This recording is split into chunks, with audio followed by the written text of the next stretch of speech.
ఈరోజు మనం బాగా గమనిస్తే ఆంధ్రప్రదేశ్లో ఆంధ్ర రాష్ట్రంలో ఎక్కడ కూడా శాంతి లేదు. ప్రజలకు భద్రత అంతకంటే లేదు.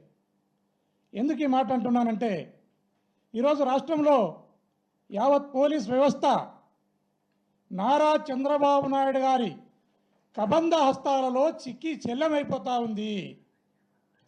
ఆయన ఉక్కు పిడికిల్లో పోలీస్ వ్యవస్థ బందీ అయిపోయింది. పోలీసులు వారికి వారే బేడీలు వేసుకునే దరిద్రం పోలీస్ వ్యవస్థకు దాపురించింది.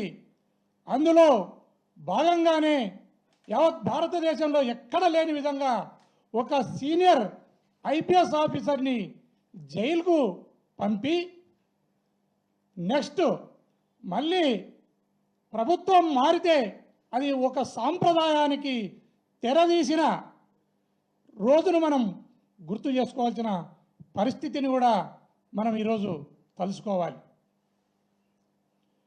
మనం బాగా గమనిస్తే మన దేశం యావత్ భారతదేశం అన్ని ప్రాంతాల నుంచి అన్ని ప్రాంతాలలోని పౌరులు ఆయా రాష్ట్ర ప్రభుత్వాలు అందరూ కలిసికట్టుగా ఈ దేశం యొక్క సమగ్రత కోసం సార్వభౌమాధికారం కోసం పాకిస్తాన్ మీద యుద్ధం చేస్తూ ఉంటే కూటమి ప్రభుత్వం మాత్రం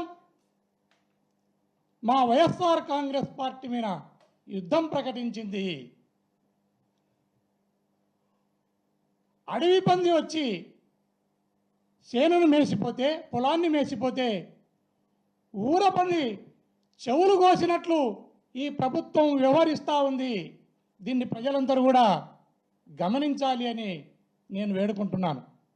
ఈరోజు రాష్ట్రంలో ఎక్కడ చూసినా హత్యలు, తప్పుడు కేసులు, అక్రమ అరెస్టులతో యావత్ ఆంధ్రప్రదేశ్లోని వైఎస్ఆర్ కాంగ్రెస్ పార్టీని భయభ్రాంతులను చేసే కార్యక్రమానికి ఈ రాష్ట్ర ప్రభుత్వం శ్రీకారం చుట్టింది.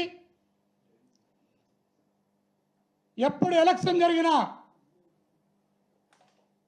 ఖచ్చితంగా చంద్రబాబు నాయుడు ఓడేది ఖాయం, జగన్మోహన్ రెడ్డి గారు ముఖ్యమంత్రి అయ్యేది ఖాయం. మళ్ళీ ఇలాంటి ఘటనలే పునరావృతం అవుతాయి. మీరు కూడా జైల్లోకి పోయే రోజులు దగ్గరలోనే ఉన్నాయి. దీన్ని ఈ రాష్ట్ర ప్రభుత్వంలోని అరెస్టులు చేయిస్తున్న పెద్దలు మర్చిపోకూడదని ఈ సందర్భంగా తెలియజేస్తున్నాను. అదేవిధంగా ఈరోజు అనంతపురం జిల్లాలో మొన్నటికి మొన్న రాప్తాడు నియోజకవర్గంలో లింగమయ్య అనే వ్యక్తిని హత్య చేస్తే ఆ హత్య మరకలు ఆరకముందే ఈరోజు వైఎస్ఆర్ కాంగ్రెస్ పార్టీకి సంబంధించిన నారాయణ రెడ్డి ముత్యాలమ్మ అని ఒక భార్యాభర్తను కూడా అత్యంత దారుణంగా ఆ లోకల్గా ఉన్న పరిటాల సునీతమ్మ ఆధ్వర్యంలోనే ఈ మర్డర్ జరిగిందని ప్రజలు చెప్పుకుంటున్నారు.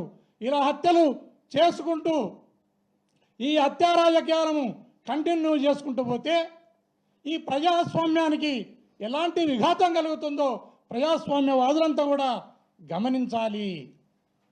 దాన్ని పక్కన పెడితే ఈరోజు ఈ మద్యం కుంభకోణం విషయంలో